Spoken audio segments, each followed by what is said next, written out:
All right, guys, this video needs to be made, and it's something that I've witnessed so many scams. It's the biggest scam industry on planet Earth, and this is business financing, because most of these people don't explain it to you, what you should be using it for, how you should use it, and frankly, anything about how it actually works. So is business financing a good thing? Sure. But there should be some things that you're aware of first. And I want to break down the top 3 things that I would be working through if I'm considering getting business financing.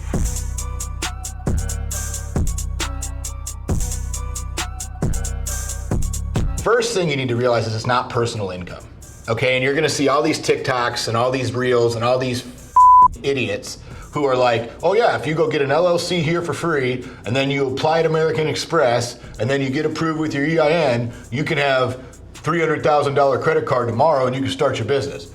While that may be true, the problem is if you don't have a business plan, you don't understand how it's gonna work, you don't understand what you need the capital for, you don't understand how anything else is gonna happen, you're just gonna take that 300 grand and you're gonna blow it, and then you're gonna be screwed.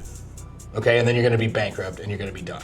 So please understand, it is not personal income. There's literally guys out there that I know, that I've literally met and shook in their hand, who teach people how to make money on business financing, never start an actual business, and then they just take the money and live on it for like 5, 6, 7 years, and then they just screw everybody over, there's nothing else, and then they declare BK. I declare bankruptcy! And then they have to wait and they're never able to do it again. Okay, so if you're getting business financing, it is not personal income. That is the number one thing that I see people screw up.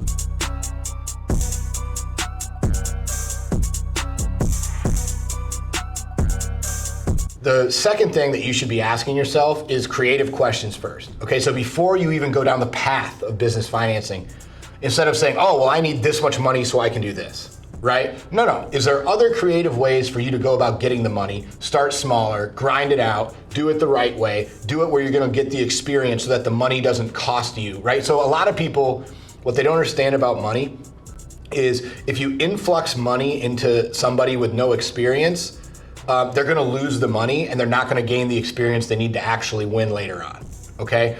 Try to operate guerrilla style, right? So if you need marketing and you don't have money, well, you got time, you can go do flyers, you can go do mailers, you can go door to door, you can go to the neighboring businesses, you can go to whatever it is that your thing is, right? There's a million ways for you to do that.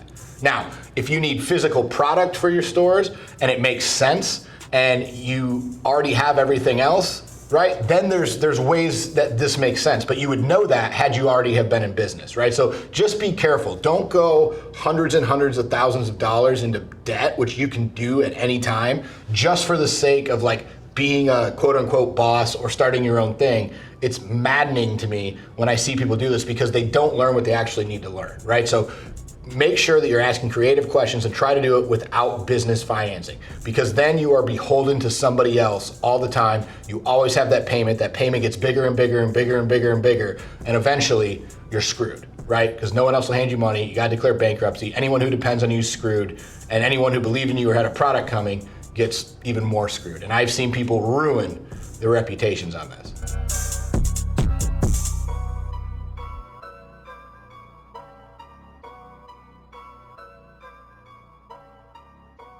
The last and most important thing that you need to ask whenever you actually are getting business financing, so let's say you need product for your store, okay? And you're gonna go out and you're gonna get financing so that you can purchase the product and then you can pay it back, right? With the money that you make back from the product. Cool.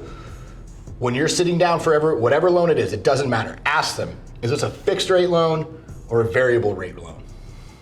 Most of the time in business financing, it is variable rate. Almost always, as a matter of fact. Okay? Any of these guys who are telling you about your insurance policy or your stock market account or the SBA or literally any of that, or HELOCs or any of that, right? Any of the avenues to get finance, it's all variable rate, which means that if like what these morons are doing with the economy right now, where they just keep printing money and then raising interest rates at the same time, because that always seems to work, what happens is like if you used to have a mortgage at 3%, if you refinance your home at 8%, you'd be paying like double the payment, right? Or the stock account, right? Let's say you have a stock account. This happened to me. I found this out the hard way, and this is how I can tell you guys this. So I had a stock account with quite a bit of money in it back in 2019, right? Now, 2020 came along, 2021 came along, and I made a bunch of money in 2020 because I was smart and I like to bet against the general stupidity of America, and it worked out well. The problem was in 2021, I built an HQ, I redid a facility, I opened a fourth facility, I bought hundreds and hundreds and hundreds of thousands of dollars in product, and obviously I only had so much cash, right? So I had this stock account that I could borrow up to 60% against, right? And for all you insurance people, shut up, I fucking know, okay? But you're the same way, it's just a different percentage, okay? So here's what happened. The market went down, right? And now, because I had borrowed the amount that I was allowed to borrow, the market went down, so then I got a cash call that said, hey, you have to pay this much or you get penalized and they sell off this, and this in your account. Okay, even though I had that money in use and it wasn't available anymore. So I had to take money out of my personal to go cover that so I didn't get screwed, yada, yada, yada, right? Market went down again, another cash call. Market went down again, another cash call. Okay, so be careful with that, right? The second part of that, and this happens again, same thing with the insurance, same thing with HELOC, everything else, is when I first opened my HELOC, because again, guys, I have access to all this money, but I don't want to use it, right? You never want to use it if you don't have to. And luckily, I've been blessed enough to be not an idiot and I don't have to. But let's put it this way. When I first had my HELOC, it was a 3.2% on my money that I would have to pay over the course of a year. That's pretty cheap money to borrow, right? If you need it in a pinch. Just refinanced it because my house value is so much higher than when I originally got it. So I got a bunch more money on my line, right?